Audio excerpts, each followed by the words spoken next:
அனைவருக்கும் வணக்கமா. இன்னைக்கு நம்ம ஒரு நல்ல பதிவு தான் பார்க்க போகிறோம்.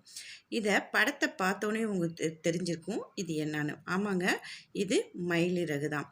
இது வரைக்கும் மயிலிறகை பற்றி நிறைய பேர்த்துக்கு தெரிஞ்சிருக்காது. அதாவது மயிலிறகை பார்த்துருப்பாங்க, இதை வாங்கி வீட்டில் வச்சா இவ்வளவு நன்மைகள் இருக்கா அப்படிங்கிறது யாருக்குமே தெரிஞ்சிருக்காது. நம்ம சின்ன பிள்ளையா இருக்கும்போது மயிலிறகை வாங்கி நம்ம புக்குக்குள்ளே வச்சோம் அப்படின்னா மறுநாள் பார்க்கும்போதோ அல்லது ஒரு மாதத்துக்குள்ளே பார்க்கும்போதோ அது குட்டி போடும் அப்படின்னு சொல்லி நம்ம விளையாட்டுத்தனமாக செய்வோம்.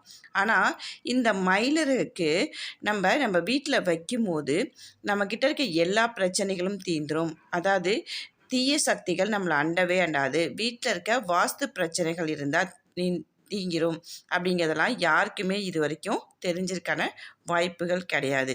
இது வரைக்கும் நீங்கள் வீட்டில் இந்த மயிலிறகு வைக்கல அப்படின்னு சொன்னால் இனிமேலாவது வாங்கி இந்த மயிலிறகை வைங்க. அதாவது பூஜை அறையில் வச்சோம்னா ரொம்பவே ஒரு விசேஷங்க. அப்படி இல்லை அப்படின்னு சொன்னோம்னா ஒரு 7 அல்லது 9 அப்படிங்கிற மயிலிறகாக பார்த்து வாங்கி அதை ஒரு வெள்ளை நூலால் கட்டி உங்களுடைய அதை வெளியில் நிலைவாசலுக்கு பார்த்தீங்களா, அங்கே கூட வைக்கலாம். அந்த மாதிரி வைக்கும்போது தீய சக்திகள் வீட்டுக்கு அண்டாது, எதிரிகள் தொல்லை ஒழியும் அப்படிங்கிறது ஒரு பெரிய நம்பிக்கை. அதுபோக நம்மளுடைய பூஜை அறையில் வச்சு சுவாமி படத்துக்கு முருகனுக்கு மிகவும் பிடித்தது அப்படின்னு சொல்லி எல்லாருக்குமே தெரியும். அப்போ பூஜை அறையில் வச்சு இதை வழிபடும்போது நம்ம என்ன வேண்டுதல் வச்சாலும் அப்படியே நடக்கும். ஏன்னா மயிலிறகு கூட இருக்கும்போது நம்மளுடைய வேண்டுதல்கள் எல்லாமே நிறைவேறும். பூஜை அறையில் வச்சு நம்ம செய்யும்போது நம்மக்கிட்ட எல்லாமே ஒரு பாசிட்டிவ் எனர்ஜியாக வரும் அப்படிங்கிறதுக்காக தான் இந்த பதிவு. அப்போ இது வரைக்கும் வாங்கி வைக்காதவங்க இனிமேல் வாங்கி வச்சுட்டு இதனுடைய பலனை கண்டிப்பாக நீங்கள் அடையணும் அப்படிங்கிறதுக்காக தான் இந்த பதிவு உங்களுக்கு நான் போடுறேன். அதுபோக நம்மளுடைய பெட்ரூமில் கூட வச்சுக்கலாம்.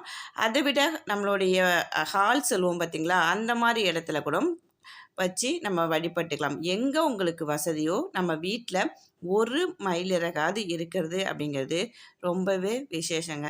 இது வரைக்கும் நீங்கள் வைக்காமல் இருந்தீங்க, வாங்கி வைக்காமல் இருந்தீங்க அப்படின்னா இந்த மயிலிறகை உடனே வாங்கி உங்களுடைய வீட்டிலோ அல்லது பூஜை அறையிலோ அல்லது வரவேற்பறையிலோ அல்லது நிலைவாசலிலோ எங்கே வேணாலும் நீங்கள் வச்சுக்கலாம்.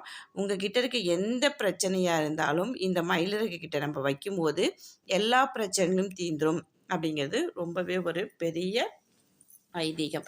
இனிமேல் வைக்காதவங்க இதை வச்சு உடனே கடைப்பிடிச்சு உங்கள் வாழ்க்கையில் எல்லாத்தையும் பெற்றுக்கணும் அப்படிங்கிறதுக்காக தான் இந்த பதிவு போடுறேன். மயிலிறகு அப்படின்னு சொல்லும்போது குழந்தைங்க முதல் சிறுவர்கள் வரை பிடிக்காதவங்க யாருமே இருக்க மாட்டாங்க அப்படிங்கிறது நம்ம எல்லாருக்குமே தெரியும். அதுபோக இப்போ ஏதாவது நம்ம வீட்டில் யாருக்காவது காயம் அடிபட்டுச்சு அப்படி சொன்னால் மயிலிறகுகளை எண்ணெயில் தடவி நம்ம அதை சரி பண்ணும்போது சீக்கிரமாக குணமாகும். அப்போ இது மருத்துவ குணமும் உள்ளது, மனதில் இருக்கிறத நிறைவேற்றும் தன்மையும் உள்ளது. அப்படிங்கிறதால தான் இந்த மயிலிறகை நம்ம வீட்டில் வாங்கி வைக்கணும் அப்படிங்கிறதுக்காக தான் இந்த பதிவு போடுறேன். இது மாதிரி ஒரு நல்ல பதிவு உங்களுக்கு வேணும்னா என்னுடைய சேனலை சப்ஸ்கிரைப் பண்ணிக்கங்க. எல்லாமே உங்களுக்கு நல்லதாகவே நடக்கும். வாழ்க வளமுடன்.